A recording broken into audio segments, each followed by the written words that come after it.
Welcome back to anime nights explains. पहले part में हमने देखा था कि कैसे इज़ुकु को मिलती है नई पावर्स और उसके बाद ऑल माइट की ताकत धीरे धीरे खत्म होने लगती है। फिर आता है लीग ऑफ विलन्स का खतरनाक हमला, जिसके बाद स्कूल कुछ दिनों के लिए बंद कर दिया जाता है। लेकिन जैसे ही स्कूल दोबारा खुलता है, हीरोज का सबसे बड़ा स्पोर्ट्स फेस्टिवल स्टार्ट हो जाता है, जिसमें टोदोरोकी ने अपनी कमाल की पावर्स को दिखाकर सभी को हैरान कर दिया था और इज़ुकु भीड़ में कई सारे रोबोट मॉन्स्टर्स से घिर जाता है। तो इस कहानी के पिछले पार्ट्स मेरे चैनल पर मिल जाएंगे। इसके अलावा पिछले पार्ट्स के लिंक मैं डिस्क्रिप्शन में दे दूंगा।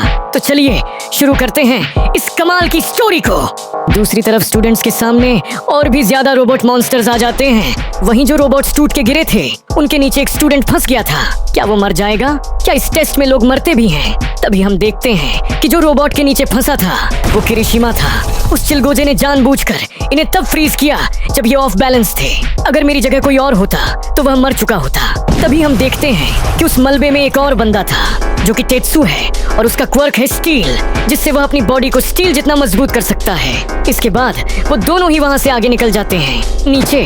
क्योंकि रोबोट्स का मलबा पड़ा था, बकुगो अपनी पावर्स का यूज करके रोबोट्स के ऊपर से जाने लगता है और उसके पीछे पीछे टोकोयामी और सीरो भी आ जाते हैं। पर उनके साथ साथ बाकी के क्लास 1A के स्टूडेंट भी अपने क्वर्क का यूज करके आगे बढ़ते ही जाते हैं। वहीं मिडोरिया बिना वन फॉर ऑल का यूज किए ही आगे बढ़ रहा था। तब वो एक रोबोट के हमले को डॉज करता है, जिससे रोबोट का एक हिस्सा नीचे गिर जाता है और वो उसी से रोबोट को मार कर वहाँ से आगे जाने लगता है। वहीं मोनो याओयोरोजु एक कैनन बनाकर सभी रोबोट्स को मार गिराती है, जिससे बाकी के स्टूडेंट्स का आगे जाने का रास्ता क्लियर हो जाता है। इसके बाद उन स्टूडेंट्स का अगला ऑब्स्टिकल फॉल है। अगर वो यहाँ से गिरे तो उनकी मौत पक्की है, यानी उन्हें इन चट्टानों को रेंगते रेंगते पार करना होगा। सुयु अपने फ्रॉग क्वर्क की वजह से आसानी से आगे जाने लगती है। तभी वहाँ सपोर्ट कोर्स की मे भी आ जाती है, जो कि अपने बनाए हुए इक्विपमेंट्स दिखाने लगती है। क्या तुम ये सब यूज कर सकती हो? ये सब तो बैन था ना। तुम लोग अपनी पावर्स भी तो यूज कर ही रहे हो ना। तो चीजों को फेयर रखने के लिए सपोर्ट कोर्स वालों को ये सब अलाउड है। देखो सारी कंपनीज मेरे इक्विपमेंट का कमाल। दूसरी तरफ टोडोरोकी रोप्स को जमा कर स्लाइड करता हुआ आगे जा रहा था और वो अभी भी फर्स्ट पोजीशन पर है। तभी उसके पीछे से बकुगो आता है। ईडा भी अपने क्वर्क का यूज करके रोप पर स्लाइड करता हुआ आगे जाने लगता है। वहीं ऑडियंस में टोडोरोकी के बारे में बातें चलने लगती हैं। ये सच में काफी कमाल का है। ये तो होना ही था। वो जापान के नंबर 2 हीरो एंडेवर का बेटा जो है। वहीं अभी भी काफी सारे स्टूडेंट्स पीछे थे और क्योंकि ये अनाउंस ही नहीं किया गया है कि कितने स्टूडेंट्स सिलेक्ट होने वाले हैं, तो वो हार नहीं मान सकते। वहीं टोडोरोकी बड़ी ही जल्दी फाइनल ऑब्स्टिकल तक पहुंच जाता है, जो कि है एक माइन फील्ड। यहाँ पर जगह जगह पर जमीन के अंदर माइंस रखी गई हैं। ऑब्वियसली असली माइंस जितनी खतरनाक नहीं है। जिन स्टूडेंट्स के पैर माइंस के ऊपर पड़ रहे थे वो हवा में उछलने लगते हैं। इस ऑब्स्टिकल में तो आगे जाने वाले का नुकसान ही होगा। तभी वहाँ पर उड़ता हुआ बकुगो पहुंच जाता है। ये माइंस मुझे नहीं रोक सकती। तुम्हें अपनी औकात देखकर वॉर डिक्लेयर करनी चाहिए। और वो वहाँ से आगे बढ़ जाता है। वहीं ईडा इतनी तेज दौड़ रहा था कि माइंस उसके पीछे एक्सप्लोड हो रही थी। आई एम सॉरी बकुगो, मैं तुम्हारा आइडिया चुरा रहा हूँ। जब वो शील्ड के साथ जमीन पर कूदता है, वहाँ बहुत बड़ा धमाका होता है। वहाँ पीछे बहुत बड़ा धमाका हुआ है। आखिर वो है क्या? तभी उस धुएं में से इज़ुकु बाहर आता है। क्या ये गलती से हुआ या फिर जानबूझकर इसे किया गया है? चाहे जो भी हो, अब क्लास 1A का इज़ुकु टॉप 3 में पहुंच चुका है। जिसके बाद हम कुछ समय पहले का सीन देखते हैं, जहां मिडोरिया ने गड्ढे को खोदकर वहां पर काफी सारी माइंस को रख दिया था। जिसके बाद वो उन्हीं के ऊपर कूदता है। इज़ुकु अब सबसे आगे आ चुका है। ये देखकर पूरी जनता एक्साइटेड हो जाती है। वहीं उसे आगे जाता हुआ देखकर बकुगो और टोदोरोकी आपस में लड़ना छोड़ देते हैं और अपनी पावर्स का यूज करते हुए आगे बढ़ने लगते हैं। मेरी स्पीड कम होने लगी है। ऊपर से मैंने लैंडिंग का भी नहीं सोचा था, पर मैं इन दोनों को आगे नहीं जाने दे सकता। जिसके बाद वो फिर से अपनी शील्ड के साथ एक माइन के ऊपर गिरता है, जिससे उन दोनों का रास्ता भी रुक जाता है और इज़ुकु को बूस्ट भी मिल जाता है। इज़ुकु ने उन दोनों का रास्ता रोक दिया है और वो अभी भी सबसे आगे है। इस लड़के ने क्या बवाल मचाया है। और जो सबसे पहले स्टेडियम में पहुंचा है वो है इज़ुकु मिडोरिया।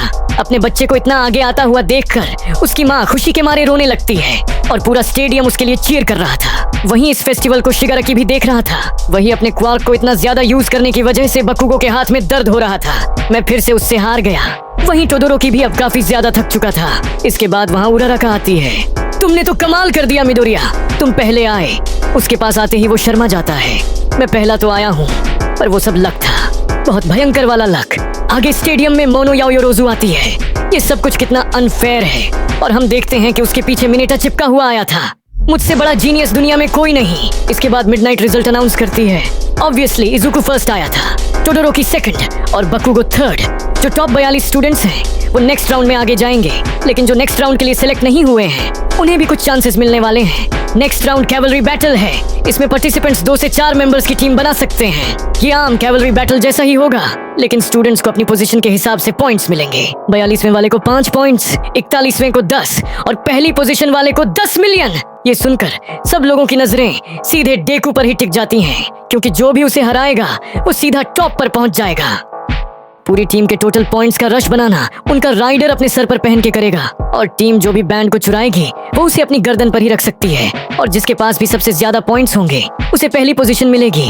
सभी को टीम बनाने के लिए 15 मिनट का समय दिया जाता है। ज्यादातर स्टूडेंट्स बकुगो को घेर लेते हैं और उसे अपनी टीम को ज्वाइन करने को कहते हैं। तभी वहाँ पर किरिशिमा आता है और कहता है कि वो उसे बेटर तरीके से सपोर्ट कर पाएगा। वो सब तो ठीक है, पर तुम हो कौन?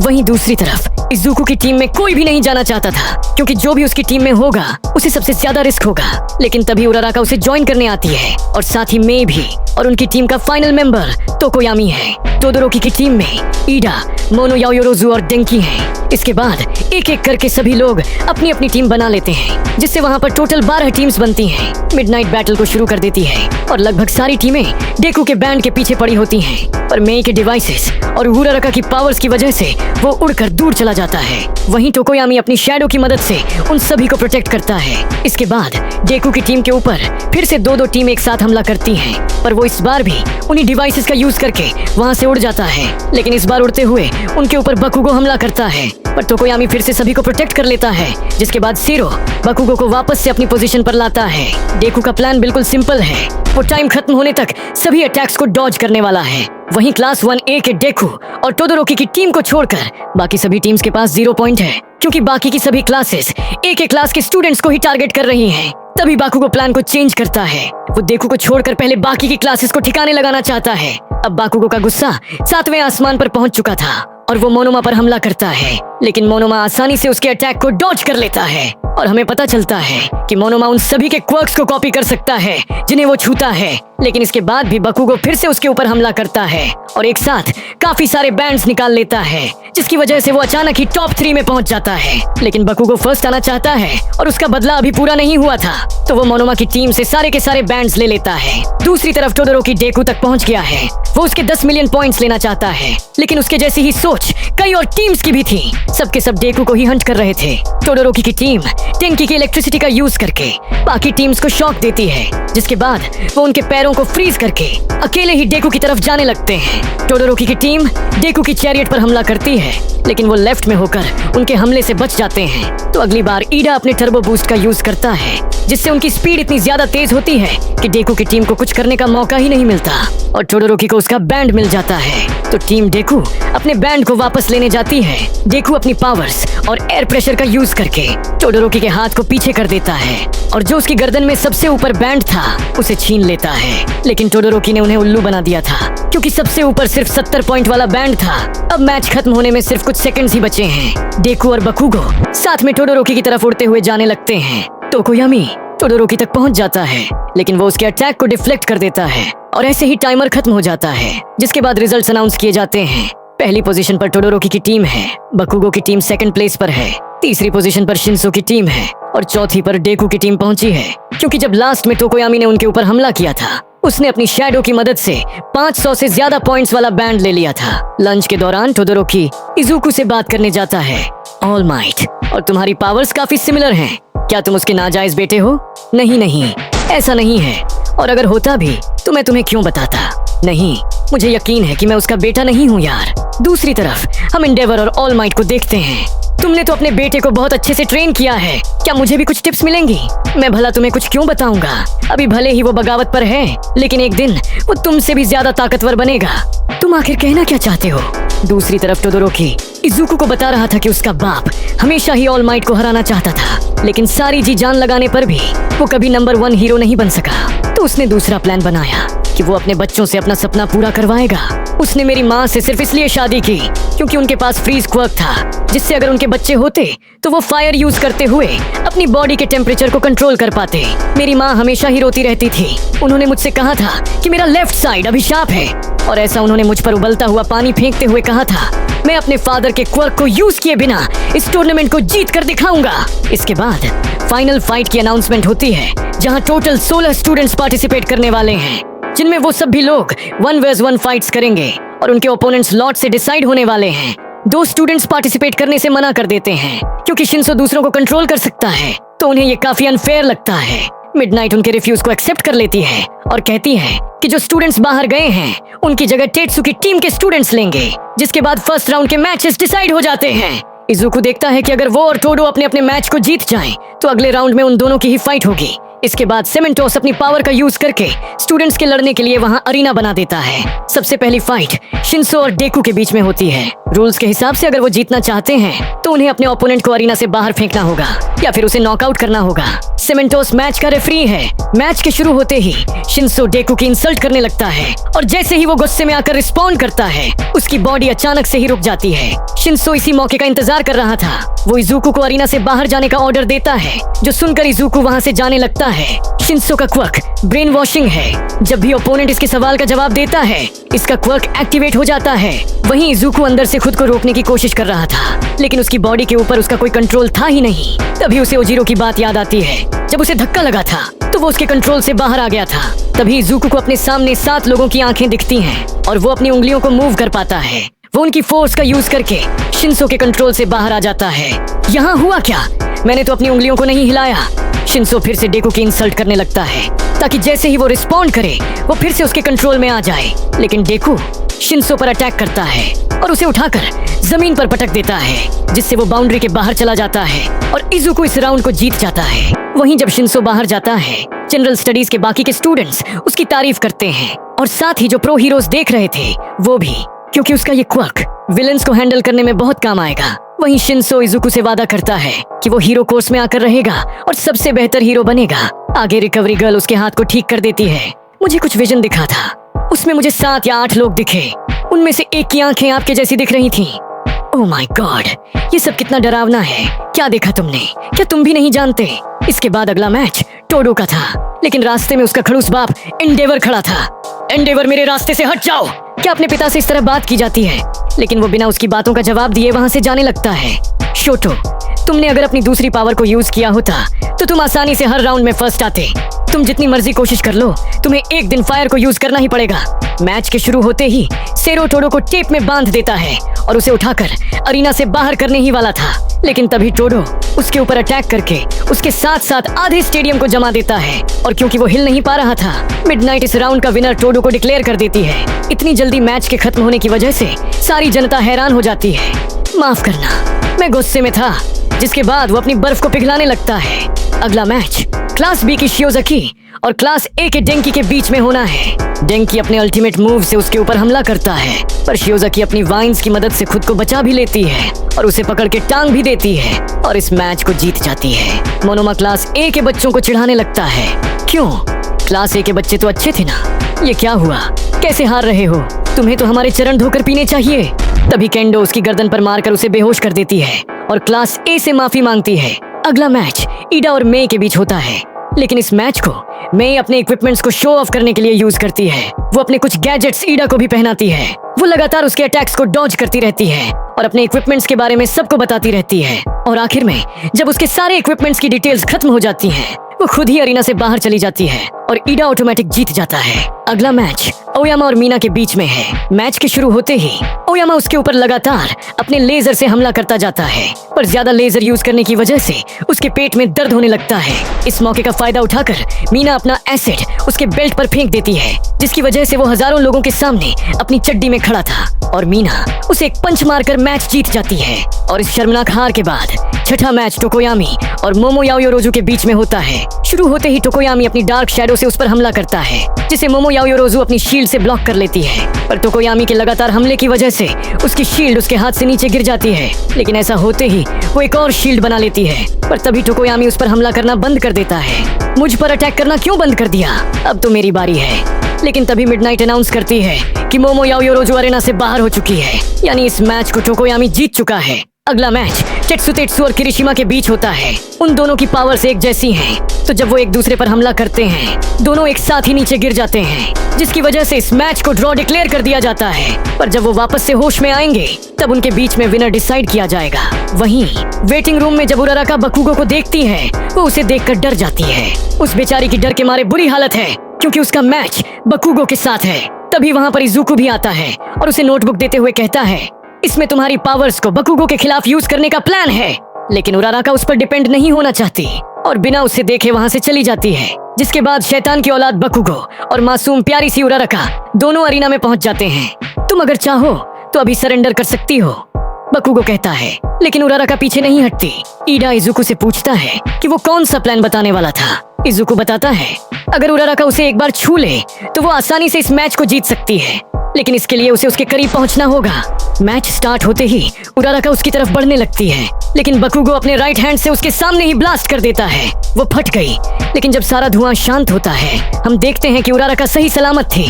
वो फिर से बकुगो की तरफ बढ़ती है, लेकिन बकुगो ब्लास्ट करके उसे जमीन पर पटक देता है। पर वो सिर्फ उसका जैकेट था। उराराका उसे पीछे से टच करने ही वाली थी, लेकिन वक्त पर बकुगो पीछे मुड़कर एक्सप्लोजन से उसे पीछे उड़ा देता है। इसके बाद बकुगो फिर से उसके ऊपर हमला करता है, जिसकी वजह से वहाँ काफी धुआं हो जाता है। इसका फायदा उठाकर उराराका उस पर हमला करने जाती है, लेकिन फिर से बकुगो उस पर हमला कर देता है। इसके बाद बकुगो लगातार उसके ऊपर हमला करता ही जाता है। ये नजारा ऐसा था कि कई स्टूडेंट्स तो देख भी नहीं पाते, लेकिन उराराका हार नहीं मानती। वहीं ये सब देखकर कई प्रो हीरोज कहने लगते हैं बकुगो हद से ज्यादा आगे बढ़ रहा है।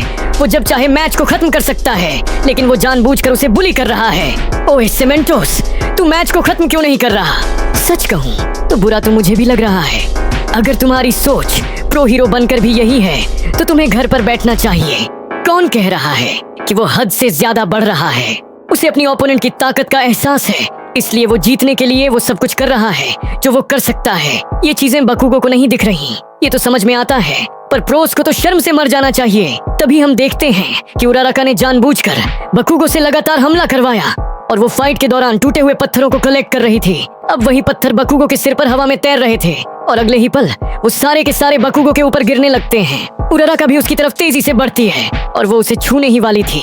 तभी बकुगो एक ही ब्लास्ट से उराराका के इतने देर के सारे प्लान की ऐसी की तैसी कर देता है। उस धमाके की वजह से उराराका भी उड़ती हुई पीछे जाती है, लेकिन इसके बावजूद भी वो रेंगते हुए फिर से बकुगो की तरफ बढ़ने लगती है। उसे याद आता है उसने अपने पेरेंट्स से वादा किया था, मैं तुम्हारी मदद करूंगी। पर तभी उसकी आंखें बंद हो जाती हैं, वो बेहोश हो जाती है।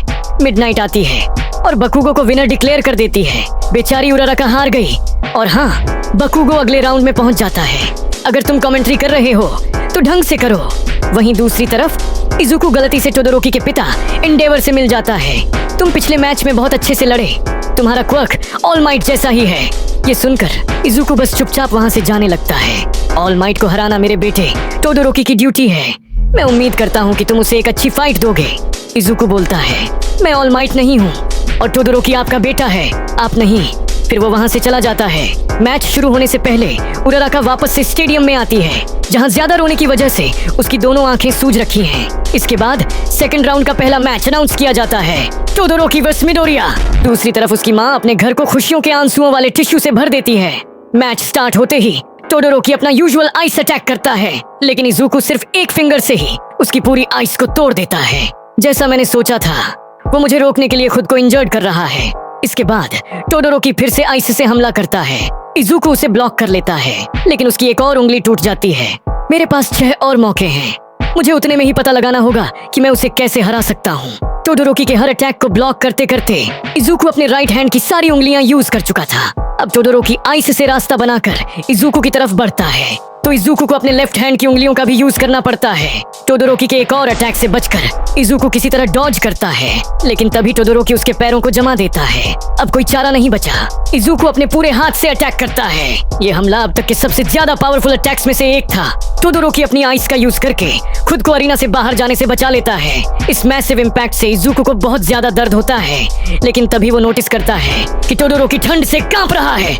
उसे अपनी फायर साइड का यूज करना चाहिए, पर ये सुनकर टोडोरोकी को गुस्सा आ जाता है और वो इजुको पर हमला करने के लिए बढ़ता है, लेकिन अब उसकी मूवमेंट स्लो हो चुकी थी। इजुको उसे पीछे धकेल देता है, पर इस दौरान टोडोरोकी इजुको के एक हाथ को जमा देता है। अब टोडोरोकी फिर से आइस से हमला करता है, लेकिन उसके अटैक्स भी धीरे हो चुके थे। इजुको उन्हें डॉज कर लेता है। बार बार खुद को इंजर्ड करता देख सेमेंटोस मिडनाइट से पूछता है, क्या हमें मैच रोक देना चाहिए? वो रिकवरी गर्ल के भरोसे खुद को इंजर्ड किए जा रहा है। अगर ऐसा ही चला तो भले ये मैच जीत जाए, पर अगले मैच में पार्टिसिपेट नहीं कर पाएगा। अब सारी उंगलियां टूटने के बाद इजुको अपने अंगूठे को मुंह में फंसाकर टोडोरोकी पर एक और हमला करता है और टोडोरोकी उड़ता हुआ पीछे चला जाता है। टोडोरोकी पूछता है, तुम इतना आगे क्यों जा रहे हो? खुद को इतना दर्द क्यों दे रहे हो? इजुको कहता है, मैं हंसते हुए लोगों को बचाना चाहता हूँ और मैं चाहता हूँ कि तुम भी अपने सपने को पूरा करने के लिए अपनी पूरी ताकत का यूज करो। फ्लैशबैक में हम एंडेवर को टोडोरोकी को ट्रेन करते हुए देखते हैं, जो देखने में एकदम टेरिफाइंग लग रहा था। टोडोरोकी रोते हुए अपनी माँ से कहता है, मैं ये सब नहीं करना चाहता, मैं अपने बाप जैसा नहीं बनना चाहता। वो सीन याद आता है जब उसकी माँ ने उबलता हुआ पानी उसके चेहरे पर फेंक दिया था और उसके बाद उसके फादर ने उसे मेंटल हॉस्पिटल भेज दिया था। एक और सीन में टोडोरोकी टीवी पर ऑल माइट को देख रहा था। उसकी माँ ने कहा, तू अपने खून का बंदी नहीं है, तू जो चाहे वो बन सकता है। प्रेजेंट में टोडोरोकी अपनी फायर साइड का यूज करने लगता है। उसकी बर्फ पिघलने लगती है। अब टोडोरोकी समझ चुका था कि अब तक इजुको उसकी मदद कर रहा था। वो दोनों एक दूसरे को देखकर हल्की सी स्माइल करते हैं और उनकी फाइट फिर से शुरू हो जाती है। टोडोरोकी फिर से अपने आइस से हमला करता है। इजुको वन फॉर ऑल का यूज करके उसकी तरफ तेजी से बढ़ता है। अब दोनों अपने फाइनल अटैक के लिए पूरी जान लगा देते हैं, पर सेमेंटोस इजुको को और ज्यादा इंजर्ड नहीं होने देना चाहता, तो वो और मिडनाइट दोनों मैच को रोकने लगते हैं। सेमेंटोस उनके बीच में 5 बड़ी बड़ी वॉल्स खड़ी कर देता है, लेकिन उनके अटैक्स की पावर इतनी ज्यादा थी कि वो 5 वॉल्स चकनाचूर हो जाती हैं। उनके बीच हुए विंड प्रेशर की वजह से मिनेटा तक हवा में उड़ने लगता है। उनकी ताकत देखकर प्रो हीरोज तक शॉक में थे। ब्लास्ट इतना जबरदस्त था कि इजुको उड़ता हुआ पीछे चला जाता है, पर टोडोरोकी ने आइस का यूज करके खुद को अरीना में रोक लिया था, जिसकी वजह से winner of the match Todoroki.